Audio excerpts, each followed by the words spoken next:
Hola, hola, buen día. Nosotras el día de hoy vamos a hablarles sobre las funciones de los lóbulos y las patologías que generan enfermedades mentales. Mi grupo está constituido por Laura Garrido, Damaris Salgado y quien le habla, Adriana Costa.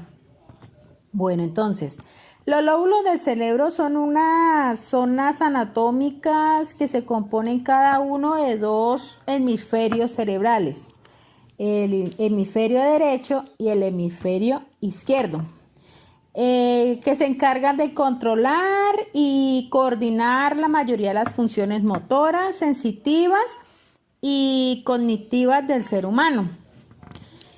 El cerebro es un órgano complejo que se divide en dos hemisferios y pues posteriormente cada uno de ellos en 4 lóbulos que cumplen su función específica del cuerpo. El cerebro, además de estar dividido por 2 hemisferios y los 4 lóbulos, también comprenden anatómicamente por unos surcos o fisuras, que son los espacios que forman en los hemisferios del cerebro, que son los encargados de separar a cada lóbulo y asimismo a la corteza.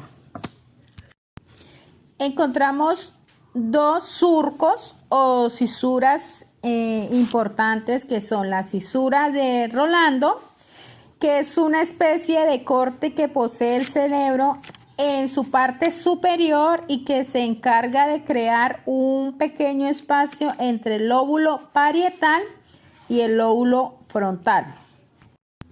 Y el surco de Silvio está en los laterales del cerebro. Es un corte que recorre transversalmente el cerebro humano desde su base por ambos hemisferios, localizado debajo del surco de Rolando. Por lo que ambos se encargan de crear espacios delgados entre los lóbulos cerebrales. Muy buenos días. A mí me tocó explicarle el lóbulo parietal, que está en la parte central superior de la cabeza. Regula los datos recibidos a partir de los estímulos del sentido del tacto. O sea que acá es donde queda el lóbulo parietal. Y el lóbulo occipital es el que se localiza en la parte posterior, donde llamamos nuca. Este lóbulo es el que procesa los datos visuales. Acá abajo del lóbulo occipital se encuentra el cerebelo, que es este que está acá, el pequeño. Entonces ese es el que coordina la postura, la coordinación y el equilibrio. Buen día, les vengo a hablar del lóbulo frontal, que se encuentra ubicado en la parte anterior de la frente. Él es el encargado de regular la memoria funcional y el lenguaje. El lóbulo temporal está ubicado en los laterales de los oídos. Él es el encargado de percibir y reconocer los estímulos auditivos y los vínculos de la memoria. Les quiero hablar sobre el bulbo raquídeo, que es el que une el cerebelo con la médula espinal. Él es el encargado de transmitir la información nerviosa, tanto sensorial como motora, desde todo el cuerpo.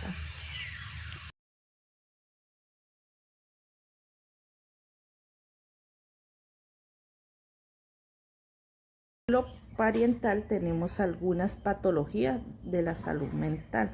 Entonces, en ellas encontramos el síndrome de Gestapman, incapacidad para reconocer o nombrar los dedos de la mano. El síndrome de egneglesia es el fracaso de presentar atención en los estímulos y auditivos o visuales o táctiles. Entonces tenemos también el síndrome fantasma. Es la persona que ha sufrido una amputación, entonces ellos sienten que todavía tienen movimiento en la parte que le amputaron. Y la praxia es la alteración y planación de movimiento ideomotora y motora. El síndrome de Balin se caracteriza en la capacidad para percibir el campo visual o modo global.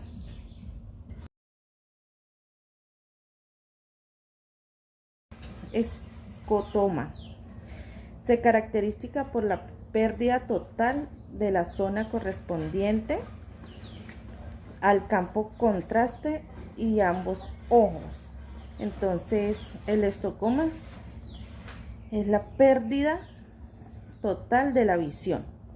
Ceguera cortical suele estar causado por lesiones bioccipitales y cerebral.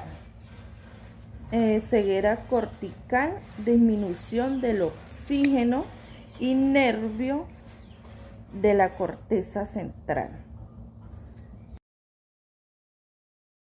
Bueno, ahora hablaremos sobre las patologías del lóbulo temporal.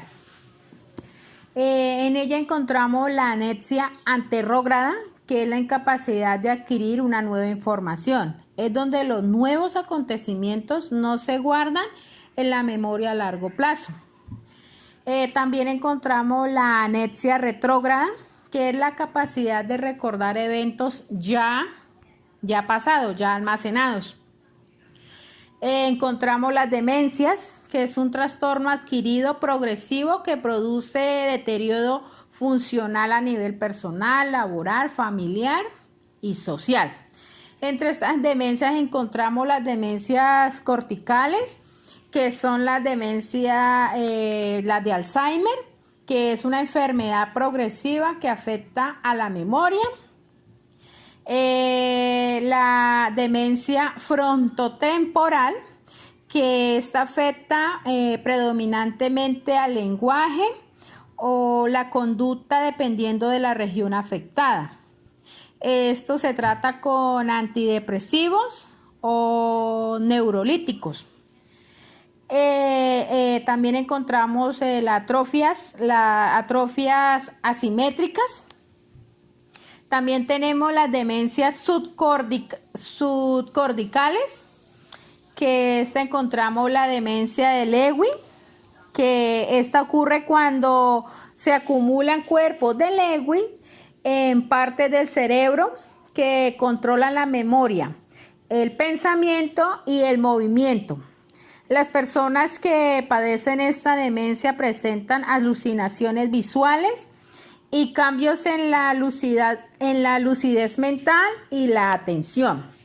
También encontramos la de Parkinson, que es el trastorno del sistema nervioso central que afecta el movimiento y suele ocasionar temblores. También encontramos las demencias vasculares y también la neurosífilis, que es es una infección bacteriana del cerebro o de la médula espinal, que ocurre cuando una persona que ha sufrido de sífilis sin tratamiento alguno durante muchos años. Bueno, ahora vamos con las patologías del lóbulo frontal.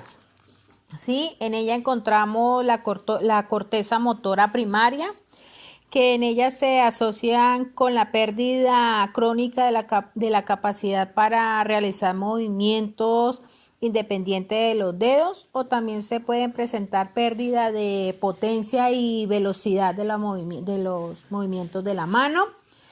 También encontramos la plegia, movimientos abólidos, que estos movimientos abólidos significa que es una articulación o parte del cuerpo que no se puede mover, ¿sí?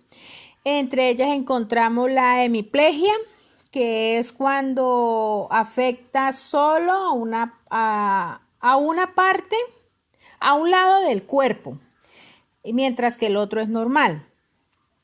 Encontramos también la paraplegia, que esto afecta el tronco, las piernas y los órganos pélvicos. Encontramos la monoplegia, que esto solo afecta a una de las extremidades.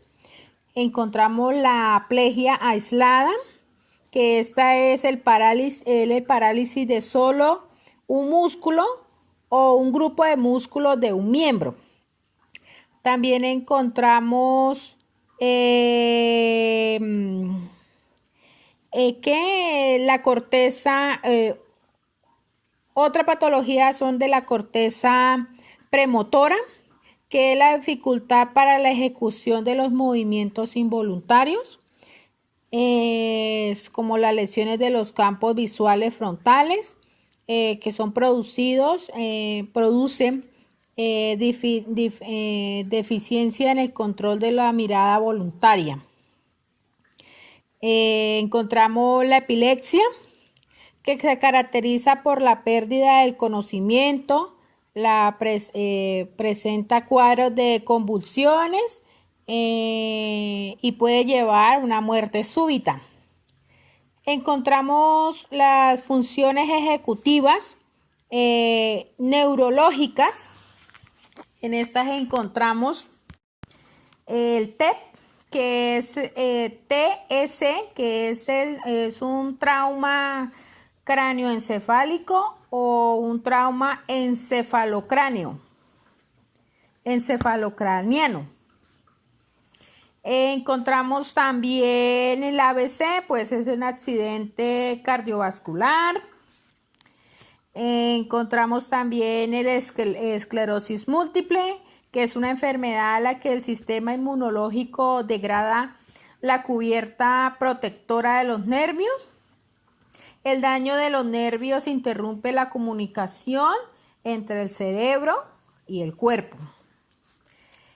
Encontramos también pues la enfermedad de Parkinson y entre ellas la Glitch de Laurent, que esta es un trastorno del neurodesarrollo caracterizado por la presencia de tics vocales y motoras múltiples. Este síndrome comienza en la niñez. También encontramos las funciones ejecutivas psiquiátricas, como la esquizofrenia, que pues la esquizofrenia es un trastorno que afecta la capacidad de una persona de pensar, sentir y comportarse de manera lúcida. También encontramos TOP, que es el trastorno obsesivo compulsivo. Se caracteriza por los pensamientos irracionales y los temores que provocan comportamientos compulsivos. También encontramos el autismo, que es la capacidad del desarrollo causadas por las diferencias en el cerebro, como una afección genética. También encontramos el ADHD, que es un trastorno por déficit de atención con hiperactividad.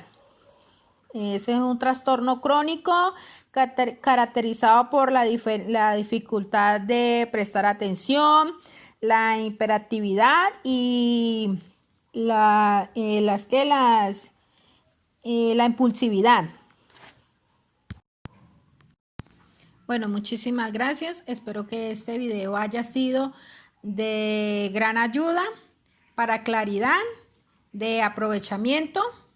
Muchísimas gracias por tu atención.